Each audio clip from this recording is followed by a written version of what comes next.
This is Megan. Welcome to Obscene Plant Scene, where I like plants and have a potty mouth. I wasn't planning to film anything today, but I got some plants in the mail, and I knew that it was on my to-do list to film a video because I wanted to do something about the pest control stuff that I use. And lo and behold, one of the plants that I got in the mail, as I was looking at it, and trying to take all the soil off the roots, this will make sense in a moment. As I was taking all the soil off the roots, because like I said in one of my earlier videos, I'm trying out moving all of my alocasia to the moss leca situation. I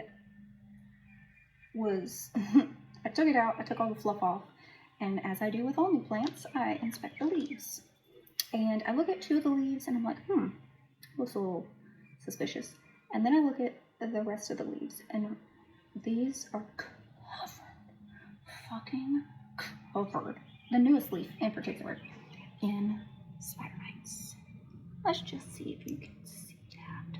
Oh my god, do you see how nasty that is? That's gross. Ew.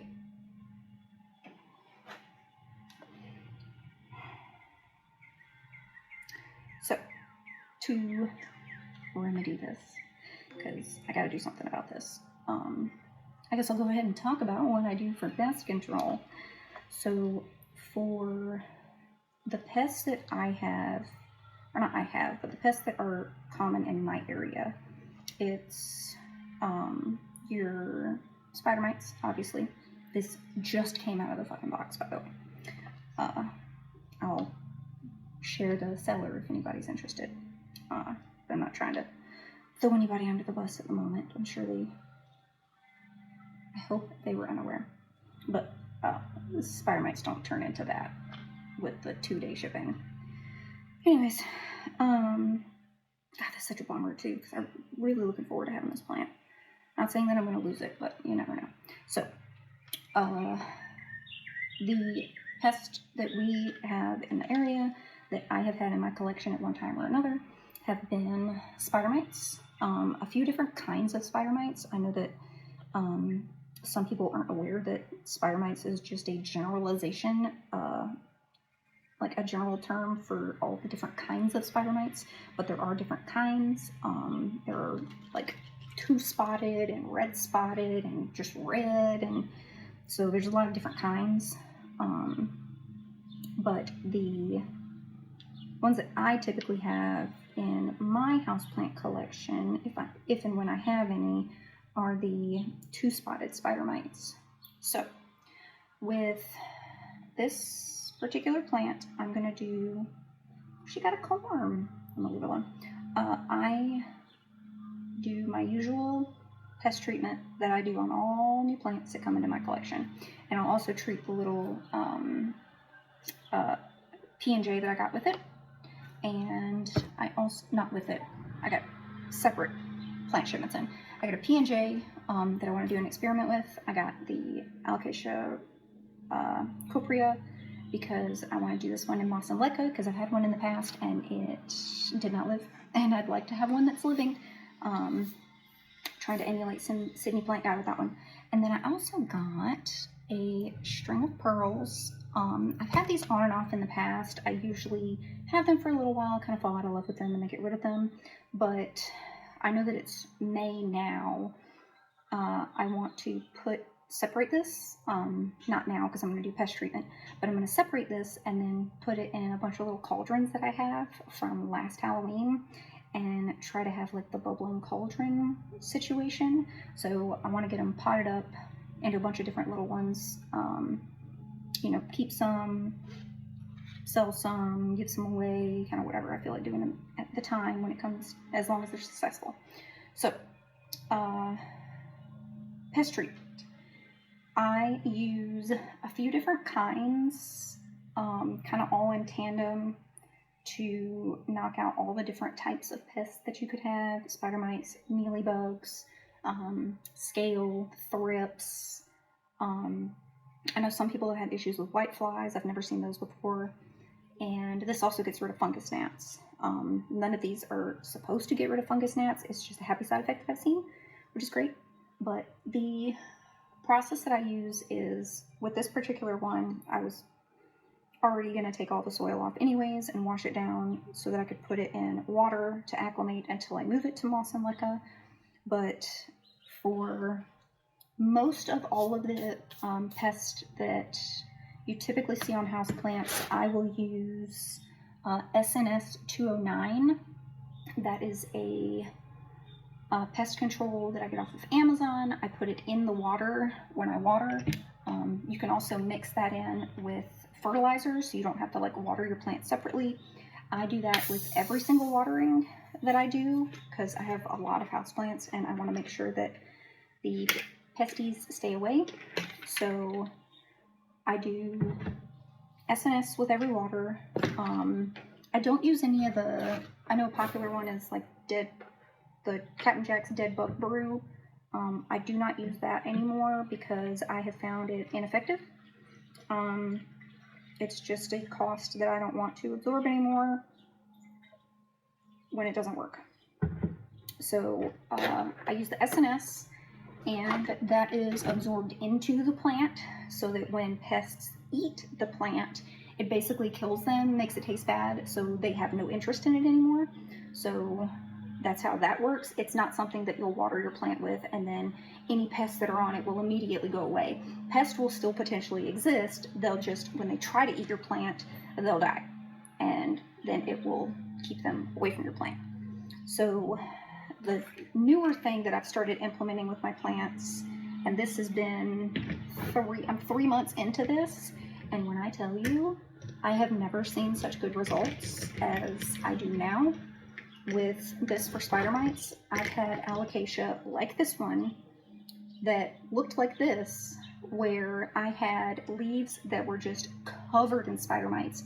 And I have a Regal Shield that I started seeing spider mites on, and I'll put a picture up over here of what one of the leaves looked like when I noticed the spider mites, and you can see the obvious like speckling damage that it has. It's a very telltale sign of spider mites. Like, you see those teeny tiny little dots, even if you don't see webbing, even if you don't see the bugs themselves, those dots are the sign. That's how they're eating your plant. That's what it is. Now, with this spray, I sprayed it on the Regal Shield. Obviously, the damage that's done to the leaf is done. You can't do anything about that.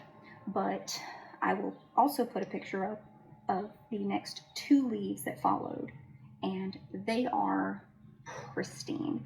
I've never had an alocasia with leaves so pretty. I am very happy. I am 99.9% sure it's because of this. So this is what I just poured in here is stuff called abamectin.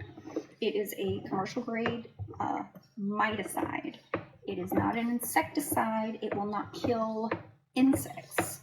So that's what I think a lot of people get mixed up with when they try to get rid of spider mites. Is spider mites are part of the spider family. They are not insects. They are spiders. So if you use a typical pesticide, a typical insecticide, it will not work because they're not insects. So you're targeting the wrong thing. I've also done research into Captain Jack's and the regular Dead Bug Brew, and that actually contains a chemical. I don't remember what the name of it is. I'll try to put it up on screen. But the chemical itself actually is a productive enhancer, or a reproductive enhancer for spider mites. So if you use this with the intention of getting rid of spider mites, you can actually make them worse and make them have more and kind of screw yourself over. So don't do that.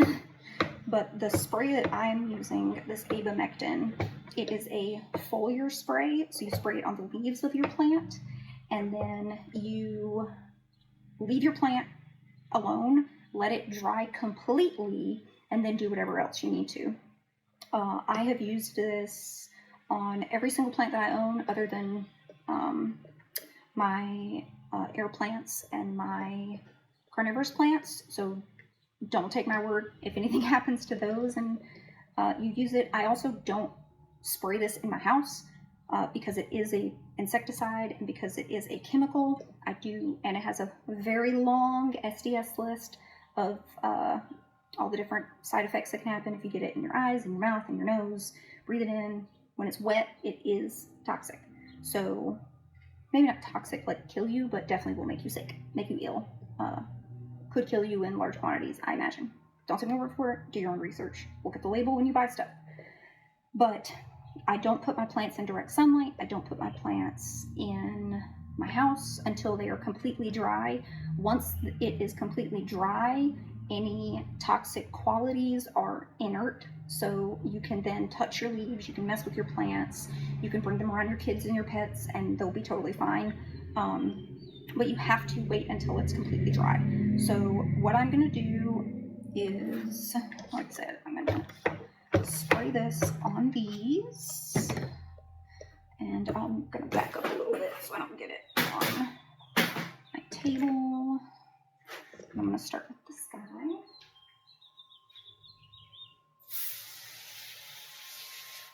Also, I love this sprayer. If you don't have one, I recommend. Just kind of get all over the leaves. Make sure to get underneath everything. Now, this plant did not show any signs of any pests, but I'm not going to be too careful. I do, whenever I use chemicals, I do my chicken hand thing. I like to cook, so my mom always taught me, have, if you're cooking with chicken especially, but really anything in the kitchen, have a dirty hand and a clean hand. So this is my clean hand, because it's just holding a plastic bottle. This is my dirty hand, because it's got the chemical on it. So I'll continue to use my dirty hand to spray these down. Again, same thing. They don't have any signs of pest. I don't see anything on them, but you can never be too careful. So I'm going to spray down my pearls. Douse them really good, because I can't really get underneath it there. These are also all bone dry from shipping, so that'll give them a little bit of a water. And then lastly, Miss Coprea. Now, it does have a new leaf coming out. You can kind of see right there. I do not know if it will stay. Likelihood that it dies is high, but I'm doing this for the betterment of the plant and the protection of my own personal collection. So this one's gonna also get sprayed. God, bitches. Spray the underside. Oh yeah. Plug all there. Make sure you get down in all the good nooks and crannies too. Die, bitch. Okay. It was probably a little overkill for 3 plants, but better be safe than sorry. Also, the abamectin that I buy, I purchase off of Amazon, and the one that I get, it's, I think you use like 1/16 or 1/8 of a teaspoon per gallon. So I think I got an 8-ounce jug. That will last me my lifetime. There's no chance in hell I will ever use all of that. But yeah, so if you have issues with pests, especially with spider mites, I could not recommend this anymore. Period. It's the tits. So if you guys have any questions about these pests, about anything that you might have at home, about any pest treatments that you've tried that have worked or have not worked, controversial opinion, I fucking hate neem oil. Not only does it stink, but it leaves residue everywhere. I don't like oils. They're not for me. You do you, boo. You want to use it? Great. You want to burn your plants with it? Great. You want to spray it on every single fucking thing you have? That's fantastic. Love that for you. It's not for me. But either way, if you guys have any tips or tricks or anything that you have found works for you, your plants, leave it in the comment section down below.